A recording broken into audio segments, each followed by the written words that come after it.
ಕನಕದಾಸ್ ಹೇಳ್ತಾರೆ, ಅಂಗಳದಲ್ಲಿ ರಾಮಚಂದ್ರ ಹಾಡಿಕೊಂಡು ಬರ್ತಾ ಇತ್ತು ಅಂದರೆ ಇಡೀ ಅಂಗಳ, ಇಡೀ ಅರಮನೆ, ಇಡೀ ಅಂತಃಪುರ ಮಂಗಳಮಯವಾಗಿತ್ತಂತೆ. ಅಂಗಳದೊಳು ರಾಮನಾಡಿದ, ಚಂದ್ರ ಬೇಕು ಎಂದು ಹಠ ಮಾಡಿದ.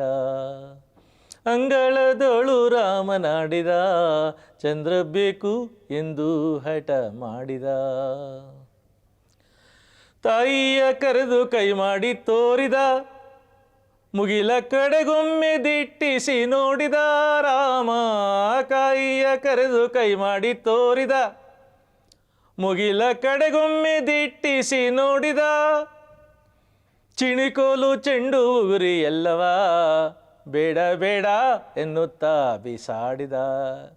ಚಿಣಿಕೋಲು ಚೆಂಡು ಬುಗುರಿ ಎಲ್ಲವ ಬೇಡ ಬೇಡ ಎನ್ನುತ್ತಾ ಬಿಸಾಡಿದ. ಅಂಗಳದೊಳು ರಾಮನಾಡಿದ, ಚಂದ್ರ ಬೇಕು ಎಂದು ಹಠ ಮಾಡಿದ. ಕಂದಬ ಎಂದು ತಾಯಿ ಕರೆದಳು, ಕಂದಬ ಎಂದು ತಾಯಿ ಕರೆದಳು. ಮುಮ್ಮು ತಿನ್ನೆಂದು ಬಣ್ಣಿಸುತ್ತಿದ್ದಳು. ಕಂದಬ ಎಂದು ತಾಯಿ ಕರೆದಳು, ಮುಮ್ಮು ತಿನ್ನೆಂದು ಮುದ್ದಿಸುತ್ತಿದ್ದಳು. ತಾಯಿ ಕೌಸಲ್ಯೆ ಕಳವಳಗೊಂಡಳು, ತಾಯಿ ಕೌಸಲ್ಯೆ ಕಳವಳಗೊಂಡಳು.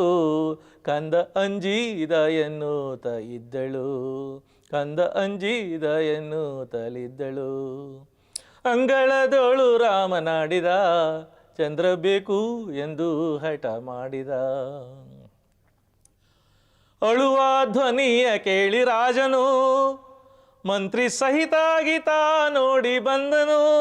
ರಾಮ ಅಳುವ ಧ್ವನಿಯ ಕೇಳಿ ರಾಜನು ಮಂತ್ರಿ ಸಹಿತಾಗಿ ತಾ ನೋಡಿ ಬಂದನು. ನಿಲುವ ಕನ್ನಡಿ ತಂದಿರಿಸಿದ, ನಿಲುವ ಕನ್ನಡಿ ತಂದಿರಿಸಿದ.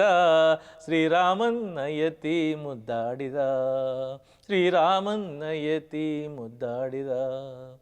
ಅಂಗಳದೊಳು ರಾಮನಾಡಿದ, ಚಂದ್ರ ಬೇಕು ಎಂದು ಹಠ ಮಾಡಿದ.